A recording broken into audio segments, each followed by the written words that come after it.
একটি সাধারণ মধ্যবিত্ত পরিবারের ছেলে, অনেক স্বপ্ন আর দায়িত্ব নিয়ে সে একটি কোম্পানিতে চাকরি শুরু করে। প্রথম দিন থেকেই সে ঠিক করে নিজের কাজ সব সময় সততা আর নিষ্ঠার সঙ্গে করবে। অফিসে অন্যদের মতো শুধু সময় পার করত না, সে কোম্পানির প্রতিটি কাজ নিজের দায়িত্ব মনে করে করত। দিন হোক বা রাত, কোম্পানির প্রয়োজনে সে সব সময় প্রস্তুত থাকত। অনেক রাত পর্যন্ত অফিসে বসে কাজ করত ছেলেটা। সহকর্মীরা একে একে বাসায় চলে গেলেও সে থেকে যেত কাজ শেষ করার জন্য। তার বিশ্বাস ছিল পরিশ্রম কখনো বৃথা যায় না। তার পরিশ্রমে কোম্পানির অনেক বড় বড় কাজ সফল হতে থাকে। কোম্পানি লাভবান হয়, বসরাও খুশি হয়। সবাই তার কাজের প্রশংসা করলেও তার অবস্থানের কোনো পরিবর্তন হয় না। এক সময় সে লক্ষ্য করল গুরুত্বপূর্ণ পদগুলো দেওয়া হচ্ছে মালিকের পরিচিত মানুষদের, যারা কোম্পানির জন্য তেমন কিছুই করেনি।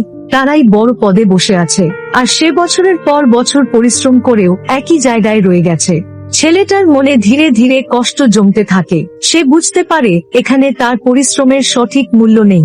বেতন ঠিকই পাচ্ছে, কিন্তু সম্মান আর যোগ্য অবস্থান পাচ্ছে না। একদিন গভীর রাতে অফিস থেকে ফেরার সময় সে নিজের জীবন নিয়ে ভাবতে শুরু করে। সে অনুভব করে অন্যের স্বপ্ন পূরণ করতে গিয়ে সে নিজের স্বপ্নকেই হারিয়ে ফেলছে। অনেক চিন্তা করার পর সে একটি সিদ্ধান্ত নেয়, সে আর এই কোম্পানিতে চাকরি করবে না। সে ঠিক করে এবার নিজের জন্য নিজেই কিছু করবে। চাকরি ছাড়ার সিদ্ধান্ত সহজ ছিল না। চারপাশের মানুষ তাকে ভয় দেখাতে থাকে। কেউ বলে চাকরি ছেড়ে ব্যবসা করা অনেক কঠিন, তবুও সে নিজের সিদ্ধান্তে অটল থাকে। চাকরি ছাড়ার পর হাতে খুব বেশি টাকা ছিল না। ছোট্ট পরিসরে সে একটি ব্যবসা শুরু করে। নিজের হাতে কাজ করত, নিজেই সব সামলাত। শুরুর দিনগুলো খুব কঠিন ছিল। কখনো লোকসান হয়েছে, কখনো হতাশা এসেছে, কিন্তু সে হার মানেনি।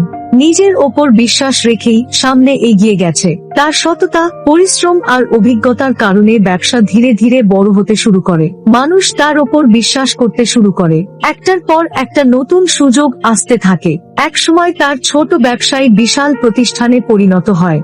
এখন তার প্রতিষ্ঠানে অনেক মানুষ কাজ করে। সে কর্মীদের মূল্য দেয় তাদের যোগ্যতা আর পরিশ্রম অনুযায়ী। যে ছেলে একসময় অবমূল্যায়নের কষ্টে ভুগেছিল, আজ সে নিজের যোগ্যতায় সফল।